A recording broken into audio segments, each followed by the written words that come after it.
के प्रति अपने श्रद्धा सुमन अर्पित करता हूं। मेरी मनोकामना है कि उनके जो उपदेश समाज में बराबरी के लिए जो उन्होंने संदेश समाज को दिया, वह आने वाली पीढ़ियां उन बातों को सजो के रखें और उनको अपने जीवन में व्यक्तिगत तौर से अपनाएं। ये मेरे लिए बहुत भावुक पल है।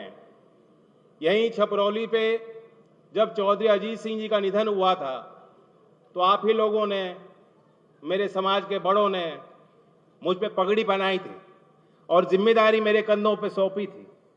और आज आप सबके आशीर्वाद और प्रयास से चौधरी अजीत सिंह जी की स्मृति में पहला इस प्रकार का अनोखा निर्माण हो पा रहा है। और हमारे मुख्यमंत्री जी अपने व्यस्तम कार्यक्रम में इस कार्यक्रम को प्राथमिकता बनाते हुए इस क्षेत्र के सम्मान में चौधरी अजीत सिंह जी के संघर्ष के प्रति आदर भाव को लेके जिस प्रकार से यहाँ उपस्थित हुए हैं, मैं अपने दिल से उनके प्रति अपना आभार व्यक्त करना चाहता हूँ। डॉक्टर राजकुमार सांगवान जी सांसद हैं, आपने बनाए हैं, और अच्छा लगता है जब जनप्रतिनिधि के ऊपर जनता का भारी दबाव हो। ये दबाव वो अभी महसूस कर रहे हैं और मैं चाहूंगा कि रोज करते रहें। इस दबाव के कारण जब उनके मुख्यमंत्री उनके पास आते हैं तो लंबा चिट्ठा वो सुना देते हैं, लेकिन आज इस मंच से हम कुछ मांगने नहीं है। ये मंच मांगने के लिए नहीं है। चौधरी अजीत सिंह जी की जयंती है, हम उनको उनके उस जीवन को याद करें, श्रद्धांजलि दें। यदि ये छपरौली का जज्बा नहीं होता, जुनून नहीं होता, भावनाएं नहीं होती किसानों के अंदर, तो चौधरी चरण सिंह जी के बाद जो देश भर में किसान, कमेरे और मजदूर की राजनीति में एक बड़ा वैक्यूम आया था, उसके बाद जिस प्रकार से चौधरी अजीत सिंह जी ने उसको संभाला, ये संभव नहीं था। यहां के साधारण लोगों ने आशीर्वाद दिया। यहां के साधारण लोगों ने, जिनके पास अपने घर के परिवार के लिए खर्चा पूरा करने के लिए संसाधन नहीं थे, आप लोगों ने चंदा दे देकर चौधरी अजीत सिंह जी की लंबी राजनीतिक यात्रा का समर्थन किया। कल हमारे प्रधानमंत्री जी फ्रांस में आर्टिफिशियल इंटेलिजेंस पे कह रहे थे कि आर्टिफिशियल इंटेलिजेंस इस सदी में मानव जाति के लिए एक नया कोड लिखने वाला है। मैं मानता हूं उसी तरह चौधरी अजीत सिंह जी IITN खड़गपुर में, फिर अमेरिका में जाके इलिनॉइस इंस्टीट्यूट ऑफ टेक्नोलॉजी से उन्होंने MSc करी, कंप्यूटर साइंटिस्ट बने। जिस समय पूरे दुनिया में मात्र कम ही कंप्यूटर होते होंगे, और उन्होंने देश में आकर, वही चौधरी अजीत सिंह जो 20 साल विदेश में रहे अमेरिका में, लेकिन वो पुत्र थे चौधरी चरण सिंह के। वो इस देश में आए और इस मिट्टी में, इस मिट्टी की बोली, इस मिट्टी के संस्कार, यहां की लड़ाई, आप ही की भाषा में बोलते वे जो है आज हमारे बीच में नहीं है। मैं उनको हर पल याद करता हूं। एक पिता का मूल्यांकन एक पुत्र कभी कर नहीं सकता। मुझे मालूम है, हम लोग तो शिकायत करते थे अपने पिताजी से, बच्चे जैसे शिकायत करते हैं कि आप हमें कम समय दे रहे हैं। आज मैं अपने बच्चों की स्थिति देख के समझता हूं कि वे हमें क्यों कम समय देते थे, क्योंकि उनका मिशन कुछ और था। इसलिए पिता के रूप में जिस तरह से उन्होंने प्यार दिया वो अलग है। जिस प्रकार से उन्होंने समाज की जिम्मेदारियों को अपने ऊपर लिया, वह प्रेरणादायक मेरे लिए और नौजवान पीढ़ी के लिए रहेगा। आधुनिक भाषा बोलने वाले, दुनिया की उभरती तस्वीर समझने वाले और गांव की भाषा बोलने वाले, किसान के बीच बैठने वाले, किसान के दुख दर्द को और समस्या को समझने वाले, उस दौर में वो एक अनोखे राजनेता थे। मुझे यहां उनके कार्य को गिनाने की जरूरत नहीं, अनेक उदाहरण हैं। बल्कि जब मैं आपके बीच आता हूं, आप ही मुझे बैठा के कुछ किस्सा उनके बारे में सुनाते हो। मैं ये जानता हूं जो उनके दूसरे जीवन के पहलू थे, उस बारे में कुछ व्यक्तिगत आपको बता सकता हूं। मैं उनसे पूछता था कि कंप्यूटर साइंस आपने क्यों चूज किया। आईआईटी खड़गपुर के बारे में बताते थे कि कैंटीन बहुत खराब थी। वो बताते थे कि उस समय कंप्यूटर जितना बड़ा एक कमरा होता उतना बड़ा कंप्यूटर होता था। आज ये नौजवान जानते हैं कि छोटी छोटी चिप आ रही हैं। हमारे देश में पूना में सीडैक में दुनिया में 75वें स्थान पे जो जितने सर्वश्रेष्ठ सुपर कंप्यूटर हैं हमारे देश में, वो सुपर कंप्यूटर। नई टेक्नोलॉजी में देश आज बहुत बड़ी उपलब्धियां हासिल कर रहा है, लेकिन वो जमाना अलग था। चौधरी अजीत सिंह जी का काम मालूम क्या था? जब वो कंप्यूटर साइंटिस्ट थे, उनका काम था, वो एक पर्ची डलती थी मशीन में, उसमें छेद होते थे, उस कोड के हिसाब से जो है कंप्यूटर कंप्यूटिंग करता था। वो आईबीएम में कार्यरत थे और आईबीएम में उनकी जिम्मेदारी थी एज कंप्यूटर साइंटिस्ट उस कोड को देखना, परखना, पहचानना। अगर कोड में कमी होती थी तो वो विशेषज्ञ के तौर पे बुलाए जाते थे, भेजे जाते थे कि कोड में देखो कहां सुधार करना है। लाइन बाय लाइन देख के वो चिन्हित करते थे, यहां गड़बड़ी है उसमें, फिर ठीक करते थे। तो कंप्यूटर का कोड सुधारने वाले अमेरिका में यहां आए और समाज में कैसे सुधार हो सकता है, कैसे व्यापक स्तर पर परिवर्तन हो सकते हैं, वो कार्य उन्होंने अपने ऊपर लिया। इसलिए जैसे प्रधानमंत्री जी कहते हैं कि एआई ने अब समाज के लिए कोड लिखना है, ग्रामीण समाज के लिए एक कोड लिखने वाले चौधरी अजीत सिंह जी थे। आज भी क्योंकि ये बहुत बड़ा पैदावार गन्ने का होता है, लोग उदाहरण देते हैं, यहां जो क्रय शक्ति है लोगों के अंदर, जो लड़ने का सामर्थ्य है, वो उस कारण से है कि यहां जो उद्योग लग गए। आगे भी बहुत आवश्यकता होंगी और यहाँ के किसान मेहनती बहुत हैं। इन किसानों के लिए हम सबको मिलकर और काम करने की जरूरत है। मैं तो समझता हूं कि योगी जी, क्योंकि अध्यात्म को समझने वाले और विचार करने वाले एक व्यक्ति, और वे इस बात को जानते हैं कि किसान जो अन्न पैदा करता है वो भी अन्नदाता भगवान का ही रूप होता है। इसलिए मैं मानता हूं कि किसान के किसी विषय पे जब कोई भी मसौदा मुख्यमंत्री जी के स्तर पे पहुंचता है तो उनकी कलम अपने आप चल पड़ती है, वो रुक नहीं सकती। और इसलिए मुझे विश्वास है सरकार पहले ही बेहतर काम कर रही है, लेकिन कुछ लोग हैं विपक्ष का अपना काम, वो अपना काम निभाते हैं, लेकिन उनके अंदर एक नकारात्मक सी भावना बैठ गई है। आपको भी धीमे धीमे समझ में आ रहा है, मुझे तो समझ में आ ही लिया था, तभी मैं अलग हो गया था। कल अखिलेश जी बोल रहे थे संसद में, वो ये चाहते हैं कि कोई उनको 144 साल गिनाए तब वो मानेंगे कि महाकुंभ हो रहा है। संत रविदास जी ने कहा था कि जो मन में पवित्र भावना रखेगा तब पुण्य कमाएगा। जब मन है चंगा तो कटौती में गंगा। ये कहावत भी संत रविदास जी के एक बहुचर्चित एक घटना पे आधारित है कि बहुत लोग गंगा स्नान पे जा रहे थे और संत रविदास जी के चाहने वालों ने कहा कि हम भी, आप भी क्यों ना डुबकी लगाएं। उन्होंने कहा कि मेरा मन वहां नहीं रहेगा, मेरा मन यहां है, मुझे पुण्य नहीं मिल सकता। तो मन साफ रहना चाहिए और जो आप कार्य कर रहे हैं दिल साफ करके, पूरा दिल लगा के कार्य कीजिए। आज विपक्ष के नेता दिखावे की 1000 डुबकी लगा लें, लेकिन जब कोई इस तरह का बयान देता है, ये बात साफ दर्शाई जाती है कि उनका मन, उनका हृदय साफ नहीं है।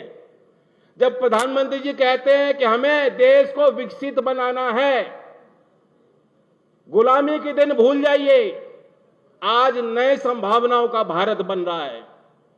जितने विपक्ष के नेता हैं, मैं तो देखता हूं संसद में ताली नहीं बजाई जाती, चेहरे पे मुस्कुराहट नहीं आती।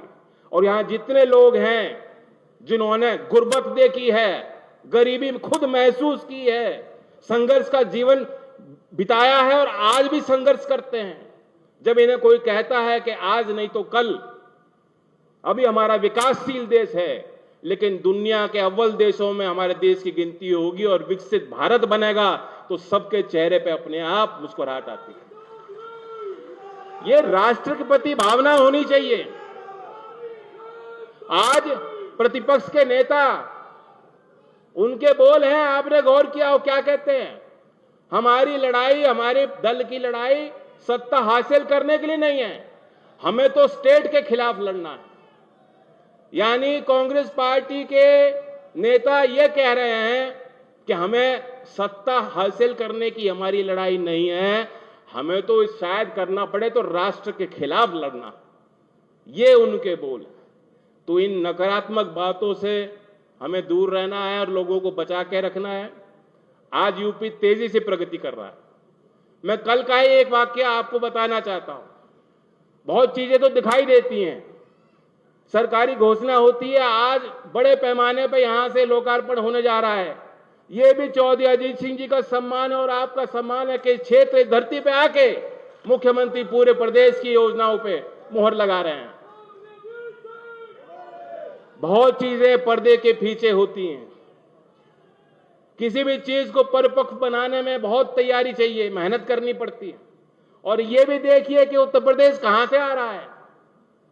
2020-21 में ये देश में डेटा सेंटर की पॉलिसी बनी। इसके पहले डेटा सेंटर क्या होता है शायद यूपी के किसी नेता को मालूम ही नहीं थी, किसी अधिकारी ने कोई तैयारी नहीं की थी।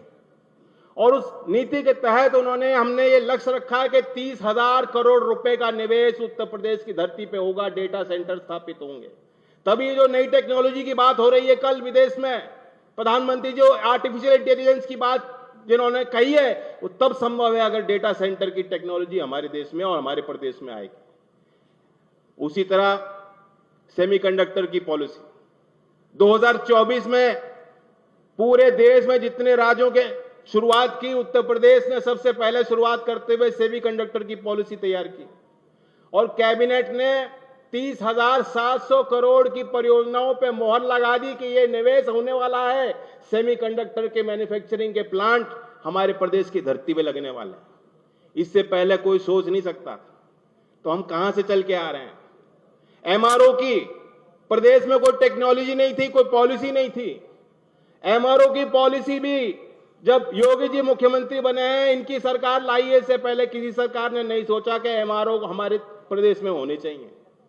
कल बेंगलोर में एयर शो में मैं था और मुझे कितनी प्रसन्नता हुई कि उत्तर प्रदेश की एक हाई लेवल टीम अधिकारियों की वहां मौजूद थी। एशिया में होने वाला सबसे बड़ा एविएशन का इवेंट है जो भारत की धरती पे हो रहा है, एरो इंडिया 2025। और यूपी के अधिकारी वहां जितनी बड़ी कंपनियां थी उनके साथ बैठक ले रहे थे कि कैसे हम उत्तर प्रदेश की धरती पे वो निवेश करें और हमारे नौजवानों के लिए रोजगार के नए संसाधन हम तैयार करें, संभावना तैयार करें। और मैं जानता हूं, जब मैं 9 से 14 एमपी था, पर एमपी नहीं रहा, उसके बाद मैं ऑस्ट्रेलिया गया था एक डेलीगेशन में। कई सांसद थे, उसमें कुछ दक्षिण भारत के सांसद थे और मैं अकेला नॉन एमपी था। ऑस्ट्रेलिया में हम कई विभागों में हमने बैठक की। वहां के जो राज्य हैं ऑस्ट्रेलिया देश में, उनके राज्यों के अलग अलग दफ्तर भी भारत में हैं। और जब उनके राज्य के हम सरकार के साथ बैठक करते थे तो भारत का उनका मानचित्र था, कहां कहां उनकी इंडस्ट्री है, कहां कहां उनके दफ्तर हैं, कहां कहां उनकी परियोजना लग रही हैं, कहां कहां वो निवेश करना चाहते हैं, उनको इंकित कर रखा था, निशान लगे हुए थे। आप ताज्जुब करोगे कि भारत के मानचित्र पे जितने निशान थे वो महाराष्ट्र तक थे और ऊपर कुछ हरियाणा तक थे। उत्तर प्रदेश की तो गिनती नहीं थी। उत्तर प्रदेश मानो कोई है ही नहीं राज्य उत्तर देश में। तो मैंने उनसे ताज्जुब करके पूछा कि आप उत्तर प्रदेश क्यों नहीं आना चाहते हो? उन्होंने कहा उत्तर प्रदेश में आना है तो निवेशकों को पहले बताना होगा कि तुम्हारी पूंजी सुरक्षित है, जान माल को कोई खतरा नहीं है। दूसरे राज्य की सरकारें तत्पर रहती हैं, कहती हैं आइए हमारे यहां, हम आपको सब्सिडी देंगे, हम आपको जमीन देंगे, हमारे यहाँ कैप्टिव इतने लोग हैं, मजदूर हैं, क्षमता है उनकी काम करने की, वो नौकरी भी आपके यहाँ करना चाहते हैं। और उत्तर प्रदेश की सरकार में कोई हमसे बात करने को राजी नहीं है। ये सारी तस्वीरें जब से उत्तर प्रदेश में बीजेपी की सरकार आई है, योगी जी ने छोटी छोटी बारीकियों पे बल देना शुरू किया है। इन्वेस्ट यूपी की कल टीम बेंगलोर में थी, मैं बैठक में उनके साथ मौजूद था और मैंने देखा किस तरीके से जुनून के साथ वो कोशिश कर रहे थे कि यूपी की हमें कायाकल्प करनी है। ऐसे अधिकारी को मैंने आज तक नहीं देखा कार्य करते हुए। तो इसलिए आप विश्वास कीजिए, ये महज शुरुआत है और ये चौधरी चरण सिंह की और चौधरी अजीत सिंह जी की कर्मभूमि है। मैं फिर यहां के लोगों को कहना चाहता हूं, मैं तो आपका ही हूं। इस यात्रा में आपने मुझे यहां तक पहुंचाया, मैं अपने घर परिवार में खड़ा हूं, मैं आपका आशीर्वाद लेने आया हूं। आप आशीर्वाद बना के रखिएगा और जिस प्रकार से एनडीए की सरकारें काम कर रही हैं और लोगों का विश्वास मत जीत रही हैं, यूपी का अब चुनाव आपने देख लिया और दिल्ली का आपने चुनाव देख लिया, इससे पहले जो राज्य के चुनाव हुए आपने देख लिए। तो इसलिए लोक दल के कार्यकर्ता, बीजेपी के कार्यकर्ता और एनडीए घटक दल के कार्यकर्ताओं को और ज्यादा मेहनत करें, लोगों के बीच जाएं, लोगों की समस्या समझें, उनका हल करें। ये सरकार की पूरी ताकत जन कल्याणकारी योजनाओं को आगे बढ़ाने में लगी है और मैं धन्यवाद देता हूं मुख्यमंत्री जी को एक बार फिर कि आप आए और ये प्रेरणा स्थल है। मेरा मंत्रालय भी यहां बहुत कोशिश कर रहा है। इस संस्था में जहां हम लोग खड़े हैं, इसकी भी अपनी 75 साल का इतिहास है और मैं जानता हूं कि शिक्षा विभाग में यूपी ने कायाकल्प योजना में, अलंकार योजना में शिक्षण संस्थानों को, बुनियादी ढांचों को विकसित करने के लिए जो प्रयास किए हैं, अब वो प्रभाव और असर दिखाई देने शुरू हुए हैं। असर की भी रिपोर्ट अभी आई है, सामाजिक संस्था है, अब तक बहुत आलोचना करती थी, उस रिपोर्ट ने भी माना है कि सभी राज्यों में सबसे ज्यादा शिक्षा में अगर सुधार हुआ है तो उत्तर प्रदेश के सरकारी स्कूलों में वो सुधार हुआ है। लेकिन ये शिक्षा और विद्या का मंदिर है। मैं मांगने तो नहीं खड़ा हुआ हूं, लेकिन मेरा भी विभाग है, मेरी भी जिम्मेदारी है और हम भी हाथ बटाएंगे और मैं चाहूंगा कि मुख्यमंत्री जी भी इस संस्था पे भी अपनी नजर रखें, अपना संरक्षण दें।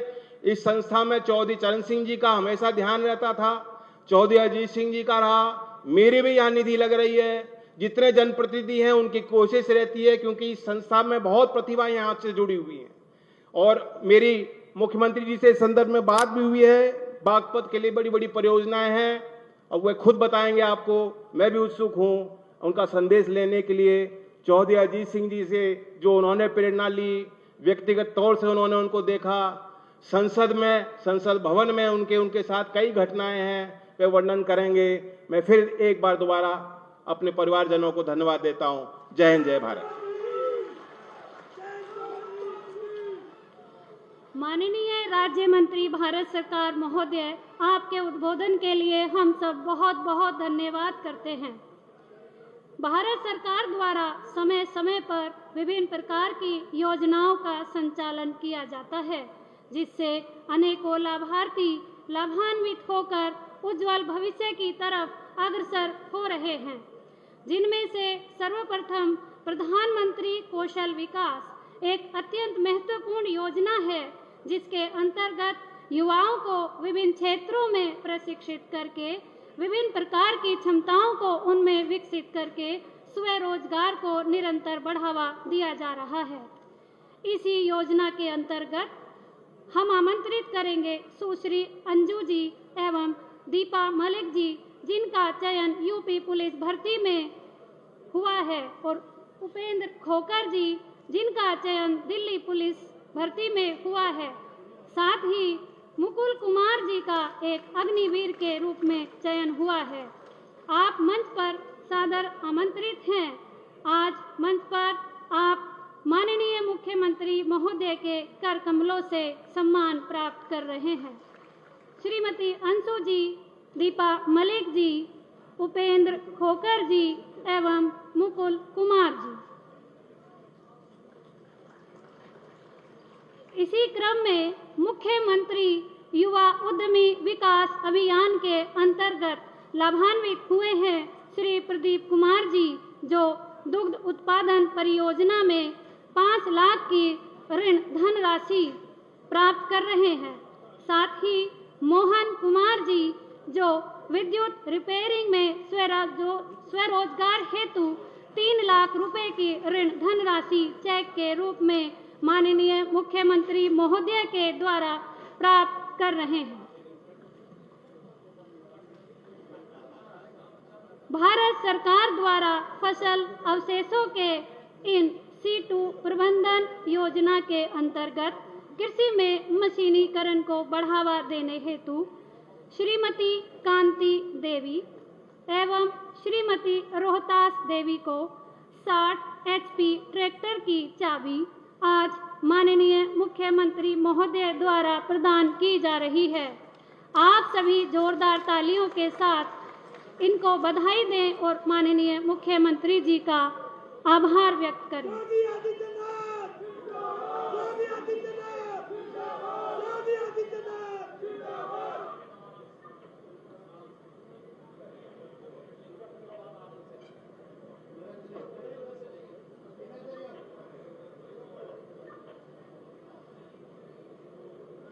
इसी क्रम में आगे बढ़ते हुए प्रधानमंत्री आवास योजना ग्रामीण एवं शहरी के माध्यम से कमजोर परिवारों को आधुनिक आवास प्रदान किए जा रहे हैं, जिसके लिए आज श्रीमती हनीफा जी को ग्रामीण एवं श्रीमती सुधा जी को प्रधानमंत्री आवास योजना शहरी के अंतर्गत माननीय मुख्यमंत्री महोदय के द्वारा उनके घर की चाबी प्रदान की जा रही है।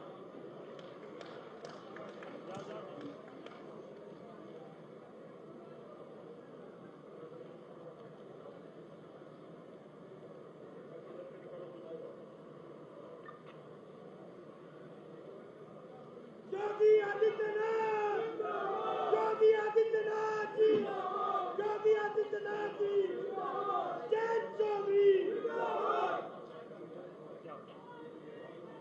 अब वो सुनहरी घड़ी भी आ चुकी है, जिसकी सभी बागपत वासियों को बेसब्री से प्रतीक्षा थी, जब हमारे माननीय मुख्यमंत्री महोदय द्वारा जनपद बागपत में 351 करोड़ की 281 विकास परियोजनाओं का लोकार्पण किया जाना है। हम माननीय मुख्यमंत्री महोदय जी से विनम्र आग्रह करेंगे कि वे अपने कर कमलों से रिमोट के माध्यम से अत्यंत महत्वपूर्ण विकास परियोजनाओं का लोकार्पण करने की कृपा करें। योगी आदित्यनाथ, योगी आदित्यनाथ, जय जोगी,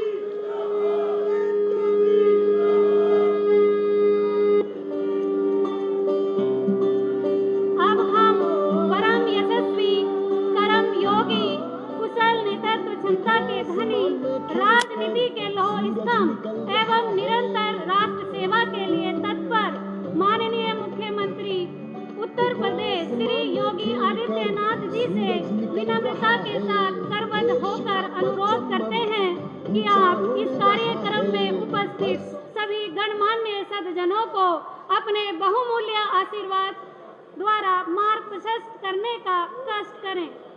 जोरदार तालियों की गड़गड़ाहट के साथ हम अपने माननीय मुख्यमंत्री जी का स्वागत करें।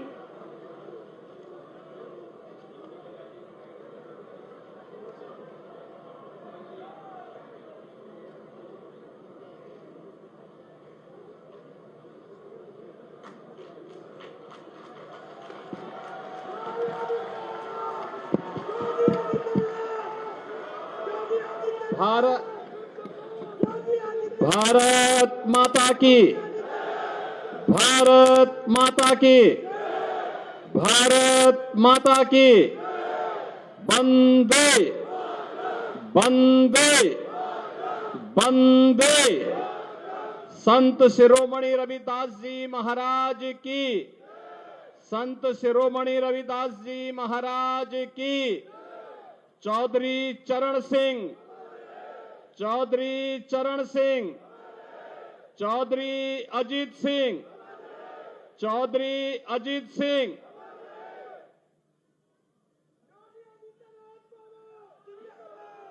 आज के इस कार्यक्रम में मंच पर उपस्थित केंद्र सरकार में कौशल विकास एवं उद्यमिता मंत्रालय के माननीय मंत्री चौधरी जयंत सिंह जी, उत्तर प्रदेश सरकार में मंत्रिमंडल के मेरे वरिष्ठ सहयोगी श्री अनिल कुमार जी, प्रभारी मंत्री बागपत श्री जसवंत सिंह सैनी जी, प्रदेश सरकार के राज्य मंत्री श्री केपी मलिक जी, लोकप्रिय सांसद श्री राजकुमार सांगवान जी, माननीय सांसद बिजनौर श्री चंदन सिंह चौहान जी, हमारे लोकप्रिय विधायक डॉक्टर अजय कुमार जी, श्री योगेश धामा जी, श्री गुलाम मोहम्मद जी, मंच पर उपस्थित हमारे सभी माननीय विधायकगण, भारतीय जनता पार्टी के क्षेत्रीय अध्यक्ष श्री सत्येंद्र सिंह सिसोदिया जी, जिला अध्यक्ष भारतीय जनता पार्टी से वेदपाल उपाध्याय जी, जिला अध्यक्ष राष्ट्रीय लोकदल श्री सुभाष गुर्जर जी, प्रदेश मंत्री भाजपा डॉक्टर चंद्रमोहन जी, पूर्व विधायक श्री शैलेंद्र रमाला जी, मंच पर उपस्थित भारतीय जनता पार्टी और राष्ट्रीय लोकदल के सभी सम्मानित पदाधिकारीगण और अपने प्रिय नेता के सम्मान के लिए आज उनकी पावन जयंती कार्यक्रम में उपस्थित बागपत के मेरे सभी उपस्थित बहनों और भाइयों, मैं बागपत की इस पावन धरा को, जो महाभारत कालीन एक पावन धरा है और जिस धरा को भारत के अन्नदाता किसानों के मसीहा के रूप में चौधरी चरण सिंह जी का सानिध्य प्राप्त हुआ हो, इस पावन धरा को कोटि कोटि नमन करते हुए आप सबका मैं अभिनंदन करता हूं। बहनों और भाइयों, ये एक दुर्लभ संजोग है। आज माघ पूर्णिमा है, संत शिरोमणि सदगुरु रविदास जी महाराज की पावन जयंती और अपने पूज्य पिता की विरासत को,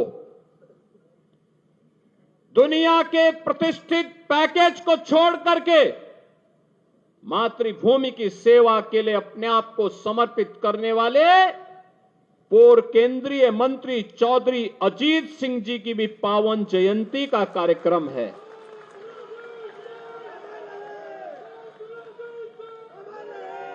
उनकी पावन जयंती के अवसर पर आज हमें यहां पर चौधरी साहब की इस पावन भव्य प्रतिमा के लोकार्पण का अवसर प्राप्त हुआ। मैं इस अवसर पर उनकी स्मृतियों को नमन करते हुए प्रदेश सरकार और उत्तर प्रदेश वासियों की ओर से उन्हें विनम्र श्रद्धांजलि अर्पित करता हूं।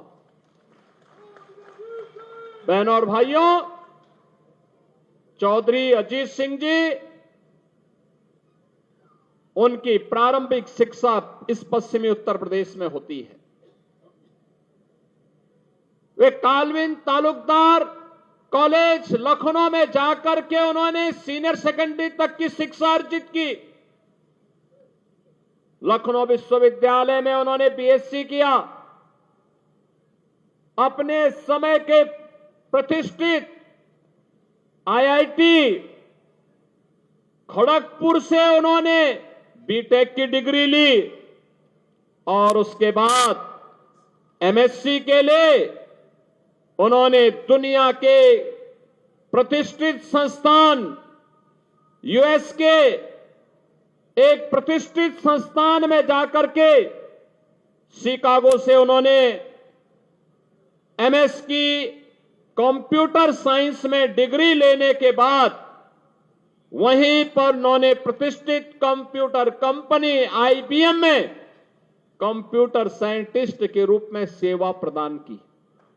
2 दशक तक वहां कार्य करने के बाद उन्हें लगा कि नहीं, ये पैसा, ये प्रतिष्ठा अगर मैं देश की सेवा करके करूं, अपने अन्नदाता किसानों की सेवा करते हुए देश को आगे बढ़ाने में करूं तो और अच्छा होगा। और भारत वापस आने के बाद कुछ समय तक उन्होंने सेवा के कार्यक्रम को बिना किसी दलीय प्रतिबद्धता के साथ आगे बढ़ाया और 1986 से सक्रिय राजनीति में रह करके उन्होंने इस पूरे क्षेत्र को, प्रदेश को, देश को एक नेतृत्व देने की दिशा में आगे बढ़े।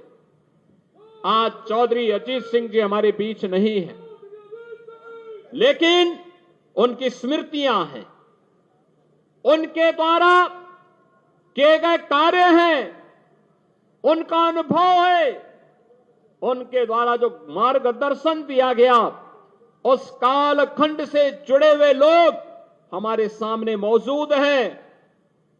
उस समय के युवाओं को, उनको जो नेतृत्व उन्होंने दिया था, वे आज जीवन के अलग अलग क्षेत्र में कार्य कर रहे हैं। उन सभी कार्यक्रमों को आगे बढ़ाते हुए आज केंद्र और राज्य सरकार चौधरी चरण सिंह जी की, चौधरी अजीत सिंह जी के इन कार्यक्रमों को आगे बढ़ाने का कार्य कर रही है। यही डबल इंजन सरकार की एक ताकत है और उस ताकत को आगे बढ़ाते हुए मुझे प्रसन्नता की अनुभूति हो रही है। बहनों और भाइयों, आज मैंने यहां पर देखा है बहुत भव्य प्रतिमा चौधरी अजीत सिंह जी की यहां पर लगी है और सचमुच ये पहली प्रतिमा, मुझे बताया गया पहली प्रतिमा यहां पर लगाई गई है। सचमुच वो प्रतिमा इस बात को दिखाती है, चौधरी अजीत सिंह जी में एक तेवर था, एक किसान का तेवर था। वे एक टेक्नोक्रेट थे, वे एक साइंटिस्ट थे और कंप्यूटर साइंस के बारे में जब देश में ना के बराबर लोग जानकारी लेते थे, तब उन्होंने दुनिया की इस प्रतिष्ठित कंपनी के माध्यम से डिग्री लेकर के कंपनी के माध्यम से इस फील्ड में प्रवेश किया था। देश के जब इन्हें चुने गिने लोग कंप्यूटर साइंस के बारे में जानकारी लेते थे, उस समय उन्होंने डिग्री लेकर के दुनिया में इस कार्यक्रम को आगे बढ़ाया। लेकिन जब देश को आवश्यकता पड़ी उनकी सेवाओं की, उस पैकेज को ठोकर मार करके वापस अपने देश में आए और फिर देश की सेवा करते हुए उन्होंने पूरा जीवन अन्नदाता किसानों के लिए, युवाओं के लिए, भारत के विकास के लिए जीवन के भारत सरकार के अलग अलग मंत्रालयों को नेतृत्व देते हुए उन्होंने इस कार्यक्रम को आगे बढ़ाया। आज वे हमारे बीच नहीं है, लेकिन उनकी स्मृतियां हमारे बीच में है, उनका मार्गदर्शन हमारे बीच में है, उनके द्वारा किए गए कार्य हमारे बीच में है। उससे प्रेरणा लेकर के आगे बढ़ने की आवश्यकता है। बागपत तो उनके हृदय में बसता था, लगातार यहां के विकास के लिए चिंतित रहते थे। आज जो विकास हम पश्चिमी उत्तर प्रदेश में करा पा रहे हैं, ये चौधरी चरण सिंह जी को उनके द्वारा प्रदेश के अंदर मुख्यमंत्री के रूप में, केंद्रीय मंत्री के रूप में उनका जो मार्गदर्शन उस कालखंड में प्राप्त हुआ, उनके संदर्भों को लेकर के ही हम आगे बढ़ पाते हैं। और आज मुझे बताते हुए प्रसन्नता है, बहनों और भाइयों, आज जब हम यहां पर उपस्थित हैं, मुझे बताते हुए प्रसन्नता है कि आज यहां पर जब हम एकत्र हुए हैं तो यहां पर आज 350 करोड़ रुपए से अधिक की परियोजनाओं का लोकार्पण भी हम लोग बागपत जनपद के लिए कर रहे हैं। मैं इसके लिए यहां के माननीय सांसद जी को, माननीय विधायकों को, माननीय जयंत जी को, सभी अन्य माननीयों को हृदय से बधाई देता हूं। आप सभी को अपनी शुभकामना देता हूं। बहनों और भाइयों, आज मुझे बताते हुए प्रसन्नता है कि यहां पर विकास की इन बड़ी बड़ी परियोजनाओं के साथ कनेक्टिविटी की योजना भी है, नए संस्थान बनाने के कार्यक्रम भी है, सड़कों के निर्माण का कार्यक्रम भी है। ये बागपत का तो अपना इतिहास है। याद करिए, 5000 साल पहले जब दुनिया में अंधकार था, दुनिया को किसी प्रकार की कोई जानकारी नहीं थी, तब 5000 साल पहले पांडवों ने जो 5 गांव मांगे थे, उनमें से बागपत एक गांव था। बागपत एक था। किसका इतिहास है? 5000 साल पहले का। दुनिया के अंदर कोई कितना भी विकसित देश क्यों ना हो, कोई अपने 500 साल का बताएगा, कोई 700 साल का बताएगा, कोई 1400 साल का बताएगा, कोई 1500 साल का बताएगा, कोई 2000 साल का बताएगा। इससे ज्यादा कोई नहीं बता सकता। और बागपतवासी आप तो बोल सकते हैं कि भगवान कृष्ण ने पांडवों के लिए जिन 5 गांवों को मांगा था, उनमें से बागपत एक था। अगर हमारे इतिहास को देखना हो तो बागपत में भी आकर का आप देख लें।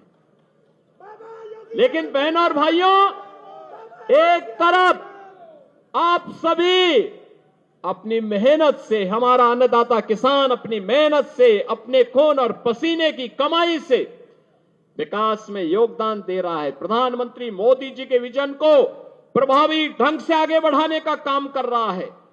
बागपत हो या मेरठ, बुलंदशहर हो या फिर गाजियाबाद, नोएडा या फिर हापुड़ या बिजनौर, मुजफ्फरनगर, शामली या सहारनपुर, इन सभी जनपदों के विकास के लिए लगातार कार्य कर रहा है। यहां का नौजवान लगा हुआ है, कार्य कर रहा है।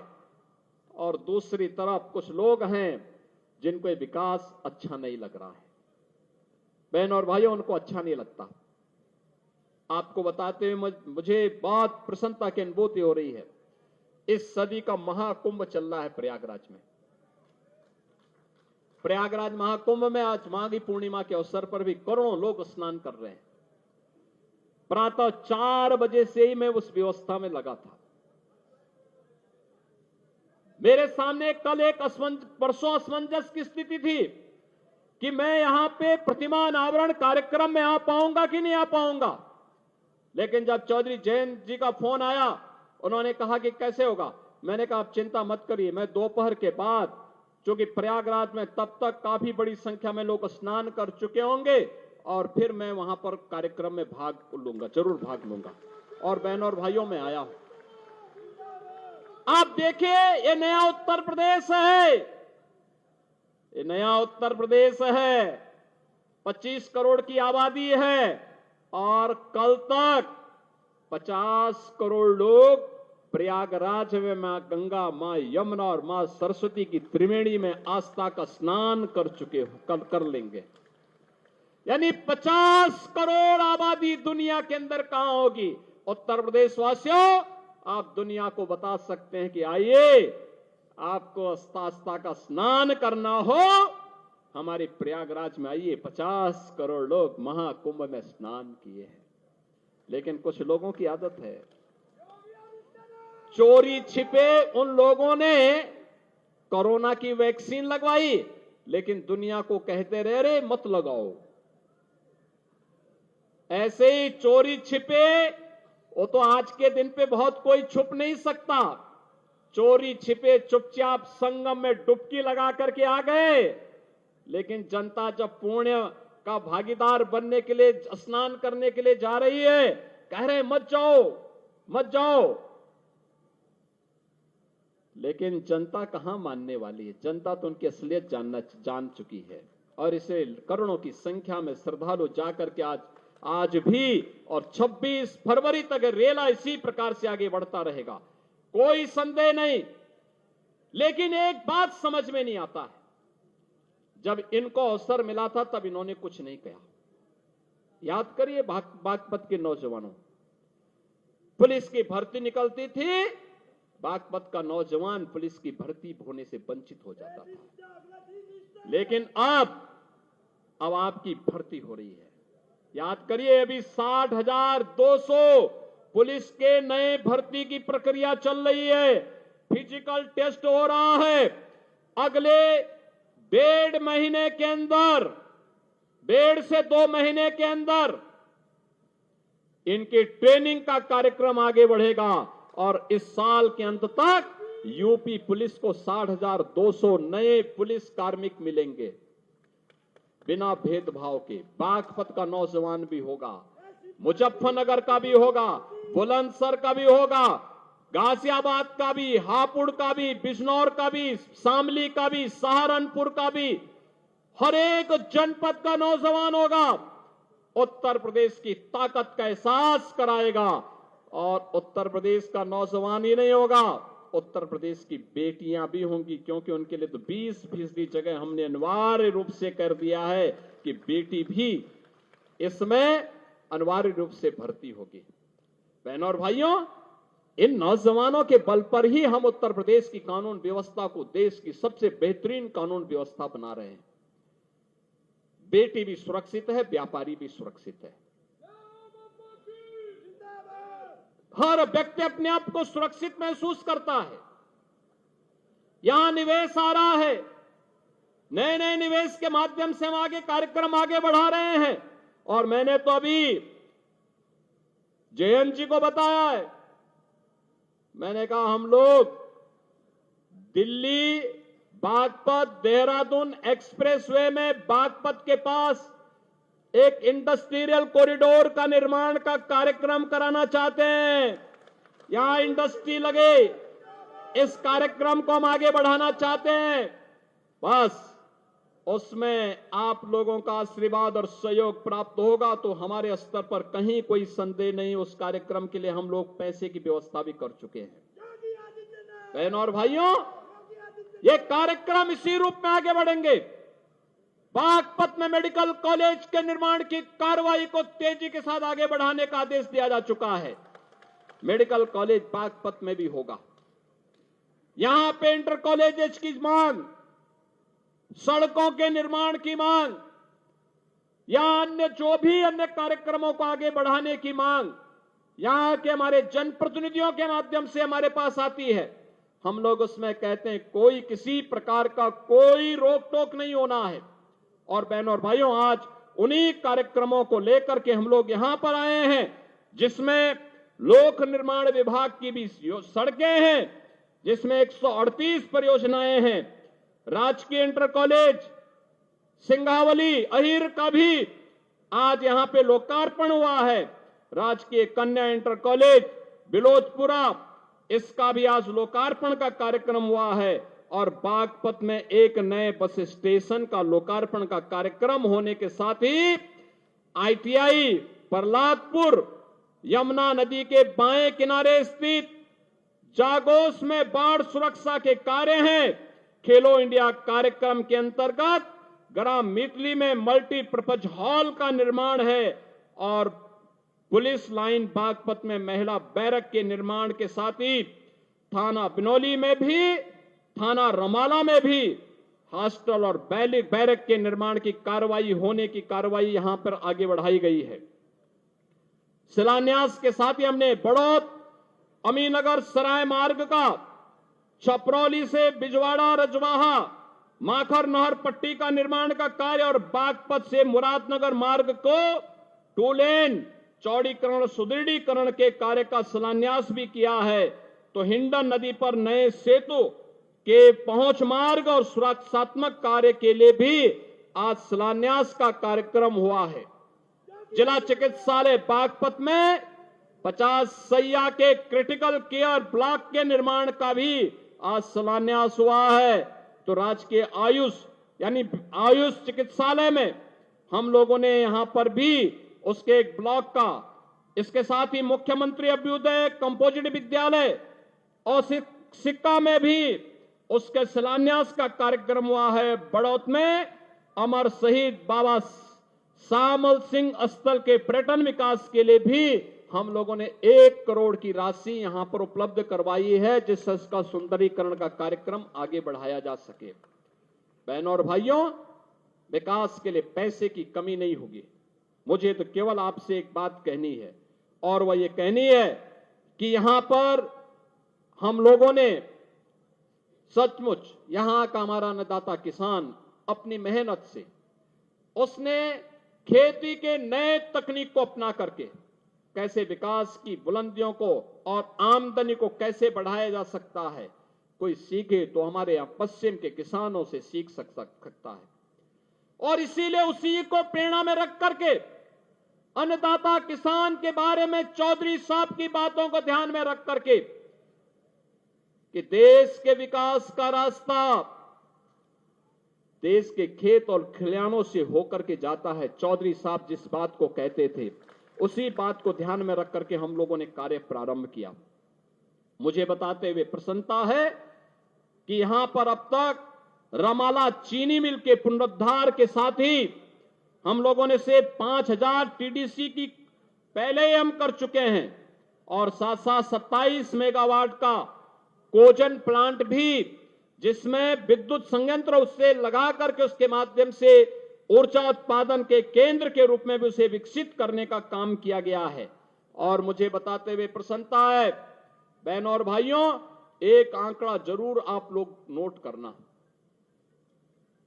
पिछले 8 वर्ष में, अभी 8 वर्ष हमें 25 मार्च को होंगे, लेकिन मैं आपको बताना चाहता हूं, अभी तक हम लोगों ने 2017 से अब तक 2,72,600 करोड़ रुपए अन्नदाता किसान को केवल गन्ना मूल्य का भुगतान अन्नदाता किसान के खाते में सीधे किया है।